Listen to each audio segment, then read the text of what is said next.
एका खेड्यातील मोठ्या कुटुंबात 2 सुना होत्या. एक सून श्रीमंत घरची होती तर दुसरी गरीब घरची. श्रीमंत घरची सून गर्विष्ठ होती आणि आपल्या पैशाचा सतत दिखावा करायची. तिचे महागडे कपडे, दागिने आणि आलिशान जीवनशैली पाहून कुटुंबातले इतर लोक कधी कधी अस्वस्थ होत. गरीब घरची सून साधी होती, पण ती मनाने खूप चांगली होती.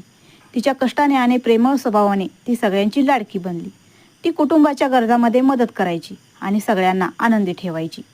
एका दिवशी दोन्ही सुना गर्भवती असल्याचं समजलं. श्रीमंत सून नेहमीच स्वतःच्या बाळासाठी महागड्या गोष्टींची खरेदी करत असे, तर गरीब सून तिच्या हाताने छोट्या छोट्या गोष्टी तयार करत होती.